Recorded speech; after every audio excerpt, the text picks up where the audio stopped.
Здравствуйте, друзья мои. Вот сижу сегодня вечером у себя дома, экспериментирую со звуком.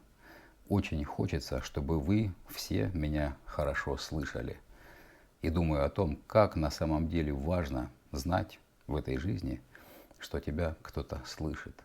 Очень важно быть услышанным и не менее важно самому научиться слышать других. Вот, пользуясь таким случаем, я вам этого сегодня и пожелаю. Это основа любого общения. Уметь слышать друг друга. И просьба, пожалуйста, напишите, хорошо ли вы меня слышите. Вот. Это такая моя забота о вас. Вот. А вы, пожалуйста, дайте обратный ответ. Как меня обычно слышно.